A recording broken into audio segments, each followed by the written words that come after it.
Am I the a-hole for telling my sister she doesn't deserve her husband? I, 27 female, got into a huge fight with my sister, 30 female, last week, and honestly, I can't tell if I was out of line or not. My sister's been married to her husband, Mike, 32 male, for about 5 years. They also have a little boy, who's 3. Mike is seriously one of the nicest, most hardworking people I've ever met. He works long hours to provide for their family, and on top of that, he still comes home, cleans the house, and takes care of their son. The problem is, my sister doesn't seem to appreciate any of it. She doesn't work, she doesn't clean, and she barely spends time taking care of their kid. Most days, she just lounges around watching TV or scrolling on her phone. It's not just the lack of effort, she constantly makes fun of Mike in front of other people, like at family gatherings or parties. She'll joke about how he's too uptight or can't sit still because he's always cleaning up or organizing. She acts like it's funny, but I can see how much it hurts him. He tries to laugh it off, but you can see it on his face.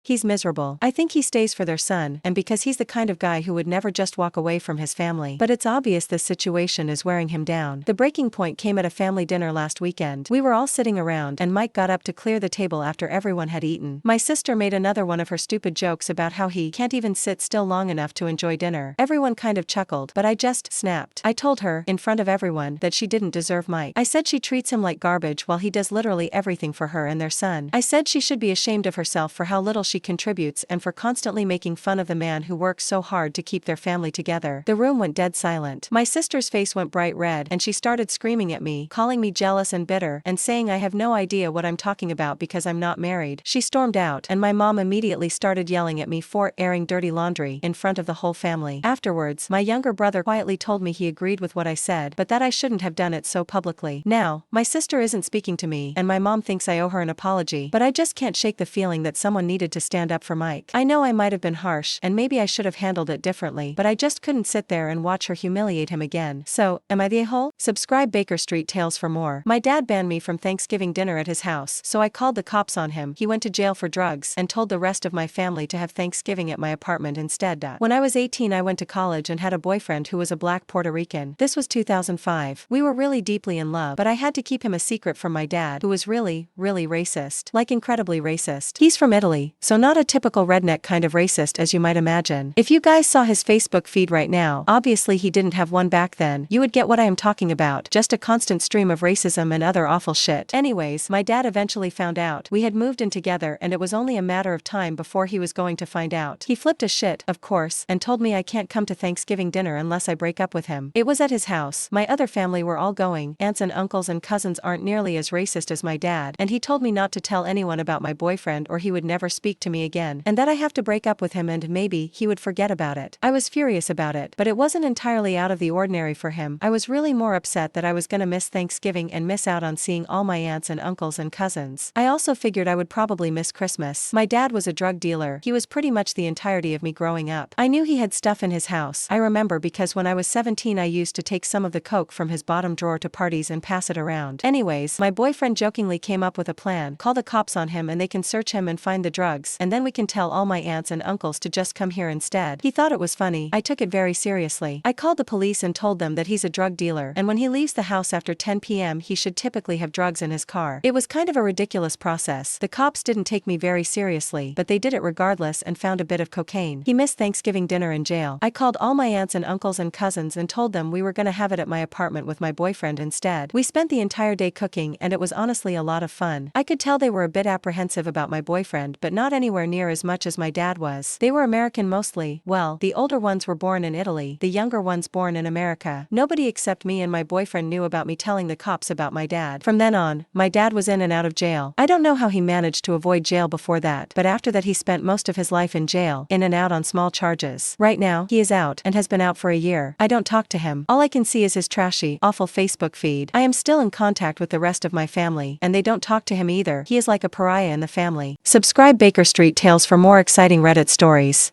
Am I the a-hole for not going to Thanksgiving over the dishes? This weekend is Canadian Thanksgiving. I, 29 male, live in the United States, but my stepmom is Canadian and her mom always comes down from BC for the weekend to celebrate with a feast for my mostly American family. To be honest, my step-grandma's cooking is not good, and she is the most passive-aggressive person I have ever met. Every year, she makes such a big deal about how much work she put into her bland-ass food and expects endless praise for her efforts. But I digress. Every year at Canadian Thanksgiving, my husband and I are asked to do the dishes. It's fine. We don't mind. But the hard part is that we are guests, and we are the only people ever expected to help. At first, it was like, okay, we are the youngest, so that's why. But in the past few years, my stepmom's nieces and nephews, all in their early 20s, were there and after dinner went in the hot tub. Meanwhile, if I'm playing with my nephew, I don't get to see much. I hear from the kitchen my step-grandma say loudly, if only someone would help me with the dishes. And of course, my dad comes over and says, hey, can you guys help her with the dishes? I'm just sick of being the only ones expected to help. This is our second year living in a different city, and about a month ago, they asked if I was coming. I told them I wasn't sure, and later told them I wasn't. They offered to pay for our flights, and I still said I couldn't make it. Made up an excuse, but really, it's the dishes. Again, don't mind doing them. Just sick of being the only people expected to help out, while everyone else is socialize and hang in the hot tub. I have talked to my brothers, both older, and one agrees with me, and the other thinks that's a stupid reason. So I am wondering, am I the a-hole? Am I the a-hole for refusing to host Thanksgiving because my family keeps using my house as a free hotel? Thanksgiving is just around the corner, and I feel like I'm at my breaking point. For the past 5 years, I've hosted at my house, and it's gone from being something I genuinely love to something I absolutely dread. The main issue isn't the cooking or cleaning, it's how my family treats my home like a free hotel. They don't just come for the meal. They show up days early and act like they're on vacation. My brother brings his kids, who immediately take over the living room with toys, snacks, and whatever mess they can make. My sister doesn't lift a finger, claiming she's just here to relax, and my mom spends the entire time critiquing everything I do. She even made me iron the tablecloth last year, saying it was embarrassing for the family to eat on wrinkles. Last year was the final straw. My brother's kids raided the fridge the morning after Thanksgiving, finishing off the leftover pie I was saving to share with my in-laws that weekend. No one helped clean up after dinner. My husband and I spent 2 hours washing dishes while everyone else lounged in the living room, drinking wine. When I complained later, my sister rolled her eyes and said, well, you're the one who wanted to host. This year, I decided I wasn't going to do it. Back in September, I told everyone I needed a break and suggested we rotate hosting duties or go out to a restaurant. My mom said I was being selfish and that my house is the most comfortable. My sister flat out refused, saying her apartment is too small, and my brother said he's too busy to host because of his work schedule. Since then, they've been constantly pressuring me to change my mind. My mom even said, you're ruining Thanksgiving for everyone, and my brother promised to help more this year, though I've heard that before. Now, with only a day to go, no one has stepped up to host, and the family group chat is a passive-aggressive mess. My mom keeps implying that Thanksgiving might not happen at all if I don't agree to host, which makes me feel terrible. On one hand, I feel like it's unfair for them to expect me to carry the burden year after year, especially when they treat me and my home with so little respect. On the other hand, the idea of Thanksgiving falling apart because of me is making me second-guess myself. Part of me wonders if I should just suck it up and host to keep the peace, but another part of me feels like I deserve a break too. Am I the a-hole for standing my ground and refusing to host this year? Subscribe Baker Street Tales for more.